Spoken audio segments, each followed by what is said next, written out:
Hi friends, welcome to quick and easy. Friends, નવી recipe, નવી વાતો, નવી ટિપ્સ. ફ્રેન્ડ્સ, જોઈને જ લાગ્યું ને કે ફરાળી રેસીપી છે. યસ, ફરાળી રેસીપી છે, પણ એટલી સરસ છે ને ફ્રેન્ડ્સ કે તમે ઉપવાસમાં એકવાર આ બરાબર ખાઈ લો ને તો તમને બીજું કશું ફરાળી આચર-કુચર ખાવું ના પડે ને એક હેલ્ધી ટમી ફિલિંગ તમે ડીશ ખાઈ શકો.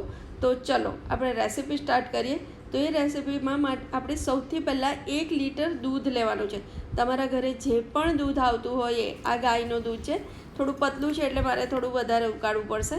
બસ એક ઉભરો આવે ને પછી એને સ્લો કરી દેવાનું અને તમારે એને ધીરે ધીરે ધીરે થોડીક વાર ઉકળવા દેવાનું.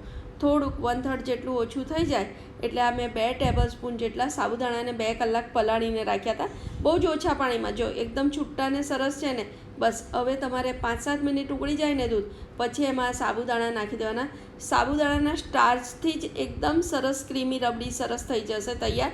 હવે એને 5 મિનિટ ઉકળવા દેવાનું. 5 મિનિટ ઉકળી ગયા એટલે જો સાબુદાણા ચડી ગયા છે, સાબુદાણા ચઢી જાય પછી એમાં તમારે ખાંડ નાખવાની. ખાંડ ઓગળતી જશે, કેરેલામાઇઝ થતી જશે અને તમારા રબડીનો કલર પણ ચેન્જ થતો જશે. હવે બીજી થોડીક વાર તમે એને ઉકળવા દેશો એટલે ઘાટી થઈ જશે.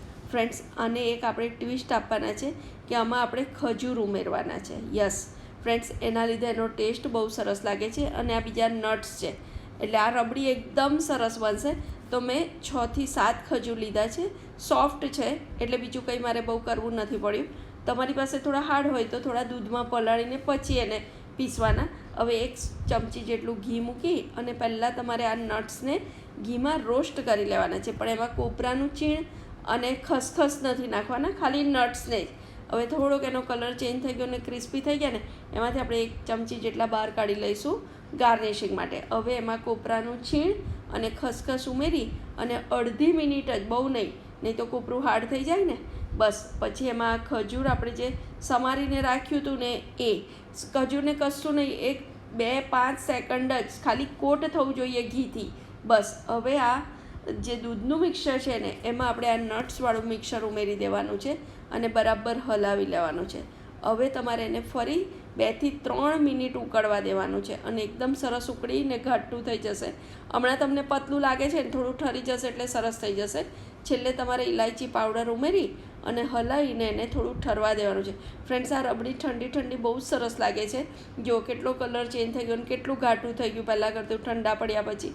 બસ હવે એને આપણે સર્વ કરીશું. મારે તો તમને સર્વ કરીને બતાવવાની છે એટલે હું હમણાં જ સર્વ કરું છું. જો તમને જોઈને જ લાગે છે ને કે એકદમ ક્રીમી ને સરસ બની છે.